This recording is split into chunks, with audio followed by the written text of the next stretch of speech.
السلام علیکم ورحمۃ اللہ وبرکاتہ۔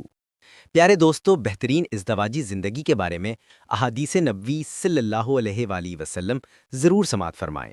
حضرت عائشہ صدیقہ رضی اللہ عنہا فرماتی ہیں، ماہواری کی حالت میں جس برتن سے پانی پیتی، حضور نبی کریم صلی اللہ علیہ وآلہ وسلم بھی اپنا دہن مبارک وہیں رکھتے تھے اور پانی نوش فرماتے تھے۔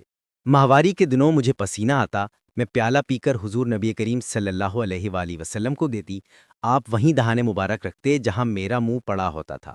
حدیث نبوی۔ حضرت ابن عباس رضی اللہ تعالیٰ عنہ سے روایت ہے کہ ایک شخص نے کہا، اے اللہ کے رسول صلی اللہ علیہ وآلہ وسلم، میری آغوش تربیت میں ایک یتیم لڑکی ہے جس سے نکاح کے لیے ایک مالدار نے پیغام بھیجا ہے اور ایک غریب آدمی نے بھی پیغام بھیجا ہے۔ میں مالدار سے رشتہ کرانا چاہتا ہوں اور وہ غریب سے، اب میں کیا کروں؟ حضور نبی کریم صلی اللہ علیہ وآلہ وسلم نے جواب دیا، آپس میں دو محبت کرنے والوں کے لیے نکاح سے بہتر کوئی چیز نہیں دیکھی گئی۔ احادیث نبوی۔ کیا میں تمہیں تمہاری بہترین جنتی عورتوں کے بارے میں نہ بتاؤں؟ ہم نے عرض کیا، ضرور اے پیغمبر خدا صلی اللہ علیہ وآلہ وسلم۔ آپ نے فرمایا، ہر ایسی خاتون جو زیادہ محبت کرنے والی، زیادہ بچے پیدا کرنے والی ہو، جب اس کا شوہر غصہ ہو تو کہے، میرا یہ ہاتھ تمہارے ہاتھ میں ہے، اب میں پلک نہیں چپکاؤں گی جب تک تم مجھ سے راضی نہ ہو جاؤ گے۔ طبرانی سے حدیث صحیح ہے۔ تم جوان لڑکیوں سے نکاح کرو کیونکہ ان کا منہ عمدہ، ان کا رحم پاکیزہ اور ان کی اندام نہانی تنگ ہوتی ہے۔ سند صحیح ہے۔ تقوی اور خوف الہی کے بعد مومن سب سے زیادہ نیک بیوی سے فائدہ اٹھاتا ہے۔ اگر اس سے کوئی کام کہتا ہے تو وہ تسلی کرتی ہے، اس کی طرف دیکھتا ہے تو اسے خوشی ہوتی ہے۔ اگر کسی کام کے سلسلے میں اس کے سامنے قسم کھا لے تو وہ ضرور پوری کر دیتی ہے، اور اگر کہیں چلا گیا تو وہ اس کے مال اور اس کی جان میں پوری سچائی برتتی ہے۔ بخاری۔